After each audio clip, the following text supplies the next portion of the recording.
कक्षा 10 गणित unsolved paper वर्ष 2024 set 4 HY part 1 question number 1 MCQ question है।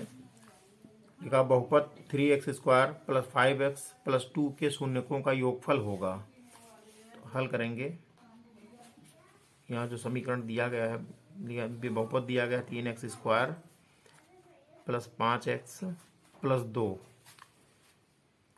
में अगर हम देखें तो a का मान होगा 3, b का मान होगा 5 और c का मान होगा 2।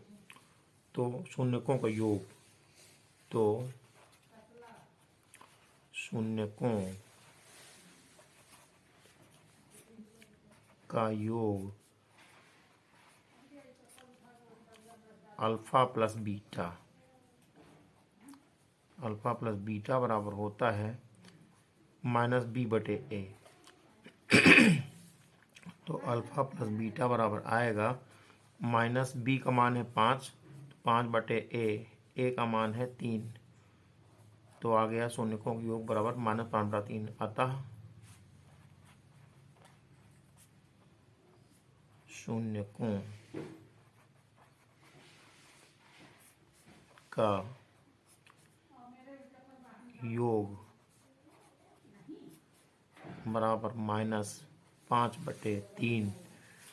विकल्प नंबर बी में है, लिखेंगे अतः विकल्प बी सही है। अतः विकल्प बी सही है। यही हमारा आंसर हो गया। क्वेश्चन नंबर 2 समीकरणों। लिखा है 2x + ay बराबर 1। लिखा है 2x + ay बराबर 1। तो इसको पक्षांतर करेंगे तो हो जाएगा 2x + ay - 1 बराबर 0 हो गया। यही समीकरण 1 हो गया। तथा लिखा है 3x - 5y बराबर 7। इसको फिर से हम पक्षांतर करेंगे तो हो जाएगा 3x - 5y - 7 बराबर 0। ये समीकरण 2 हो गया। तो समीकरण 1 से हम देखेंगे, यहाँ से निकलेगा a1। यहाँ होगा a1 बराबर 2, b1 बराबर a, c1 बराबर होगा -1। इसी प्रकार समीकरण 2 से a2 b2 c2 निकलेगा तो a2 बराबर होगा 3, b2 बराबर होगा -5, c2 बराबर होगा -7। तो लिखा है कोई भी हल नहीं होने का, तो लिखेंगे कोई भी हल ना होने का प्रतिबंध। कोई भी हल नहीं होने का प्रतिबंध। कोई भी हल नहीं होने का प्रतिबंध होता है कि a1/a2 बराबर होगा b1/b2 does not equal to c1/c2। तो अब यहाँ से ये तो डज नॉट इक्वल टू है, तो केवल हम इतना लेंगे a1/a2 बराबर b1/b2 लेने पर, इसको जब लेंगे हम यहाँ से तो a1 का मान है, ये a2 है, यहाँ पर a2 का मान 3 आया है। यहाँ a1 का मान यहाँ पर लिखा है 2, तो हो जाएगा a2 का मान 3 है, 2/3 बराबर हो जाएगा 2/3 बराबर b1/b2। b1 का मान a है, b2 का मान है -5। तो ये हुआ 3×3a, 3 गुणा करेंगे 3×3a बराबर आ गया -5 10। तो दिस इम्प्लाइज दैट a बराबर आया -10/3। ये विकल्प सी में है, लिखेंगे अतः विकल्प सी सही है। अतः विकल्प सी सही है। यही हमारा आंसर हो गया। क्वेश्चन नंबर 3 लिखा है समीकरण 2x² प्लस 5x प्लस 4 बराबर 0 के मूलों की प्रकृति होगी। तो पहले इसकी तुलना करेंगे। की तुलना द्विघात समीकरण से करने पर, की तुलना द्विघात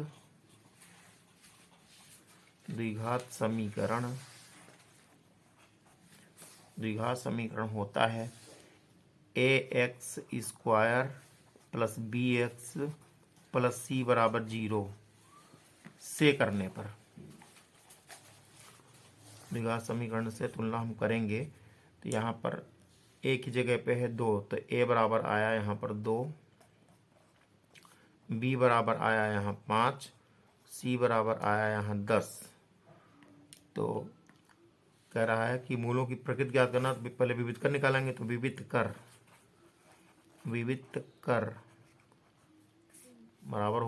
कर होता है b² माइनस 4ac। इसका मान हम निकालेंगे। तो b का मान है 5, तो यहाँ लिखेंगे हम 5 का स्क्वायर माइनस 4, a का मान है 2 गुणे c का मान है 4। तो 5 25 हुआ और माइनस 4 दूनी 8, 8 चौक 32, 25 से 32 घटेगा तो आएगा माइनस के 7। तो this implies that b² minus 4ac equal to minus 7। इसका मतलब हुआ कि b² माइनस 4ac का मान 0 से छोटा है। जब विविध कर 0 से छोटा होता है तो मूल काल्पनिक होते हैं, या लिख सकते हैं वास्तविक नहीं है। तो लिखेंगे अतः मूल वास्तविक नहीं है। अतः मूल वास्तविक नहीं है, वास्तविक नहीं है। इस प्रकार डी विकल्प सही है। इस प्रकार विकल्प डी सही है। विकल्प डी सही है। यही हमारा आंसर हो गया।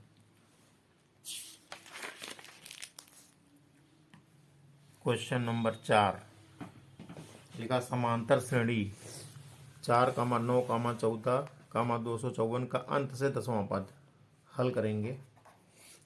ये लिखा है 4, 9, 14, डॉट डॉट डॉट डॉट 254 का अंत से 10वां पद। तो अगर हम सीरीज को गौर से देखें तो यहाँ 5 5 का अंतर, 4 में 5 जोड़ा गया 9 आया, 9 में 5 जोड़ा गया 14 आया, 14 में 5 जोड़ेंगे आगे पद आएंगे। इस तरह से आता रहा, 5 5 का अंतर है। तो अगर श्रेणी को उल्टा अंत से 10वां पद पूछा तो श्रेणी को अंत से लिखने पर लिख देंगे हम। श्रेणी को अंत से लिखने पर, श्रेणी को अंत से लिखने पर, अंत से लिखेंगे तो पहले 254 आ जाएगा, फिर इससे 4 कम कर देंगे 249 आएगा, फिर 4 कम करेंगे 244 आएगा, फिर डॉट डॉट डॉट डॉट, फिर ये जो यहाँ प्रथम पद 4 है ये अंतिम पद बन जाएगा। तो 4 अंतिम पद होगा, लास्ट वाला। तो यहाँ से अगर हम देखें तो a बराबर आया यहाँ से 254 और d बराबर आएगा, d बराबर होगा, d बराबर a2 माइनस a1 होगा। तो d बराबर सार्वंतर है, d सार्वंतर d बराबर होगा a2 का मान है 249 से a1 घटाएंगे 254, तो बचेगा यहाँ से d बराबर बचेगा माइनस के 5। ये सार्वंतर d आया। तो अंत से 10वां पद करा तो अतः 10वां पद, श्रेणी का 10वां पद, श्रेणी का 10वां पद ए एन बराबर सूत्र होता है A plus N minus one into D. यहाँ से ए एन की जगह 10 है तो ए 10 बराबर लिखेंगे ए का मान है 254 प्लस एन, एन का मान है 10 माइनस वन इंटू डी का मान आया -5, यहाँ -5 लिख देंगे। हल करेंगे तो ये 254 हुआ प्लस 9 बचा गुणे -5 है तो ये हो गया 254 -9 बची 45, घटाएंगे तो 209 बचेगा। 209 विकल्प सी में है, लिखेंगे अतः विकल्प सी सही है। अतः विकल्प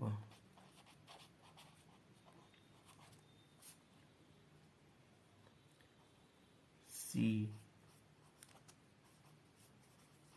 सही है, यही हमारा आंसर हो गया। क्वेश्चन नंबर 5 लिखा, चित्र में समरूप त्रिभुजों का एक युग्म है, इन्हें सांकेतिक रूप से व्यक्त करने का सही रूप होगा। हल करेंगे। ये चित्र बना हुआ है, पहला त्रिभुज है यहाँ पर ए बी सी जिसमें कोण बी 80 अंश है, दूसरा है डी ई एफ जिसमें डी 80 अंश है।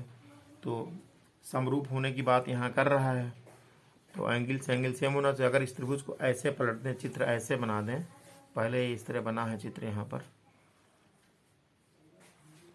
यहाँ ए लिखा है, यहाँ बी है, यहाँ सी है, ये 80 अंश है तो इसको भी 80 अंश इधर अगर ले आए तो ये ऐसे घूम के इधर आएगा तो इस तरह बनेगा।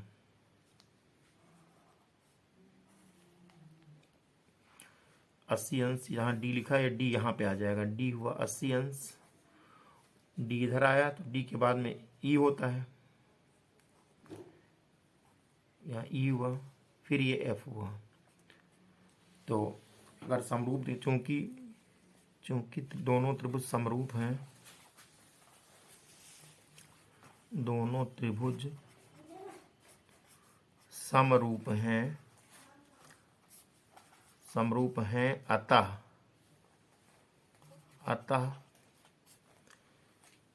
होगा त्रिभुज ए बी सी, अतः सांकेतिक